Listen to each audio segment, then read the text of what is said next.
We're joined now by the chairman of the House Homeland Security Committee, Michael McCaul.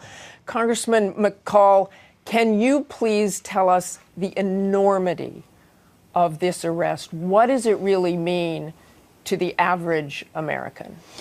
This is a significant victory for both Mexico and the United States. This is the world's most notorious drug lord that got taken down. He's really the godfather, if you will, of the cartels that has smuggled so many drugs into the United States, killed so many people in Mexico and around the world, and to bring him to justice finally, after so many decades, is a great victory.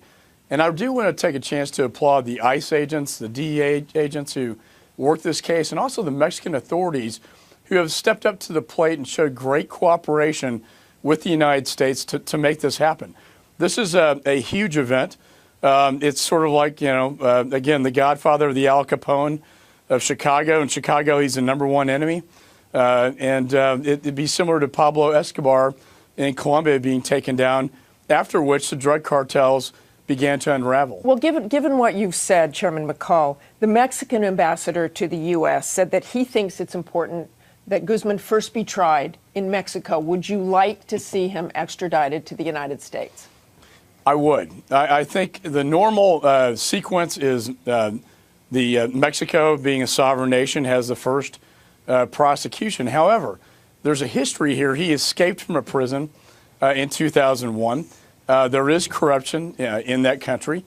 And I would ask that the Mexicans consider extraditing him to the United States, where he will be put in a supermax prison under tight security where he cannot escape, and be brought to justice with a life imprisonment sentence. I think that would be the best course for not only Mexico, but also the United States in ensuring that what happened in 2001 does not happen again. And what's the likelihood of that happening? And I can see why you would feel that way, because he escaped from prison 13 years ago. What's the likelihood that they would allow him to come up here in a supermax prison? Well, I think it depends on how much pressure our State Department, quite honestly, and our administration puts on the current administration to do this. I think their preference, again, would be to try him first in the United States, but the track record's not good with this individual. This is an exceptional case. Yeah, this is the largest, biggest drug lord we've ever seen in the world. And therefore, I think extradition to the United States, where there are multiple indictments in multiple cities, San Diego, New York, in Texas, and Chicago, where we could deal with him in a secure, safe way and bring him to justice. And one final point I think is important to make. There were early criticisms on this administration in Mexico that they were going to be soft on the cartels. And I think what has happened here is very significant in terms of the cooperation with Mexico. President Peña Nieto has demonstrated that he is tough on these cartels. He brought out the Los Zetas leader, who's arguably the most lethal cartel, and now the biggest fish ever, and that is El Chapo Guzman. Okay, thank you very much, Chairman McCaul. We appreciate you joining us. Let's bring in our experts now. Pierre is back with us, along with David Aguilar, the former Customs and Border Protection Commissioner, who for more than a decade you tracked Guzman, and investigative reporter Mariana Van Zeller from our sister network Fusion, who has covered Guzman extensively. I want to start with you, Commissioner.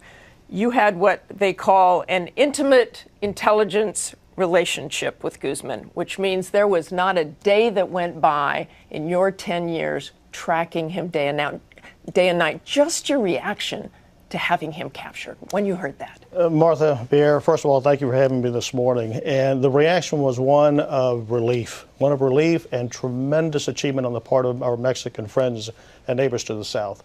The fact that they were able to take him down the way that they did by not firing one shot, that tells me that the intelligence, the tracking, the operationalization of that intelligence that we had done for so many years was carried out in exactly the way that we all hope and pray that these things go down. Well, tell me a little bit about what that was like during those 10 years, how you did it, how you track them, what the communications are like.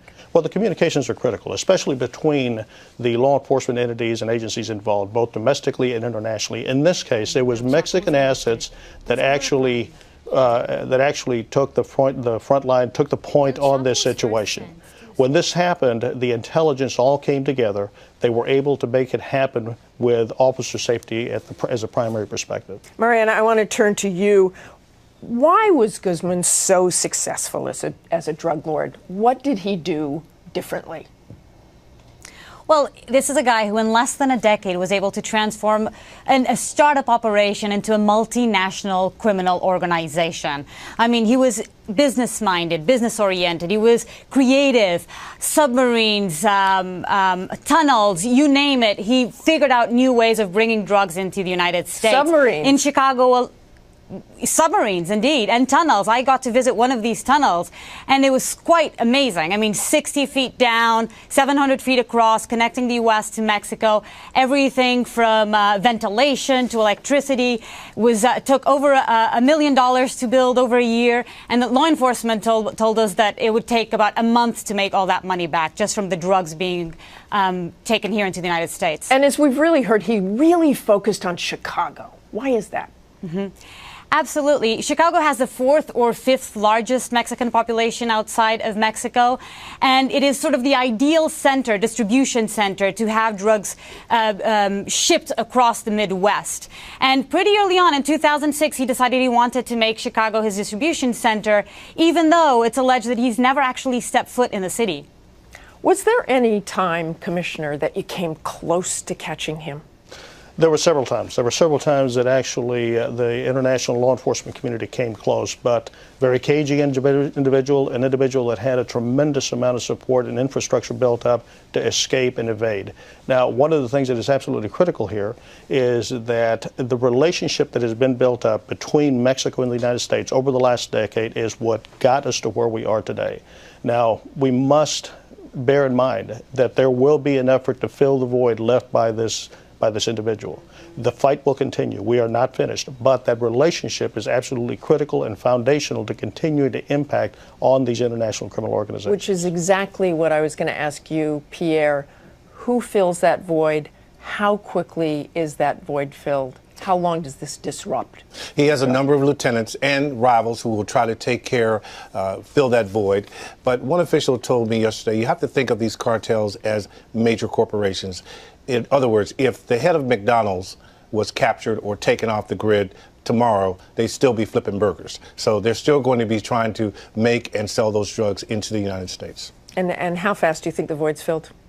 The effort is ongoing now. It is happening as we speak. But what this brings to the international law enforcement community is a point of vulnerability. We must exploit that vulnerability that now exists because of this head of the snake being cut off. This was a tremendous success, tremendous achievement. I can guarantee you that the international law enforcement community is celebrating what our Mexican friends did. And will probably have an impact on crime in Chicago. I certainly Absolutely. hope so. Thanks, everyone.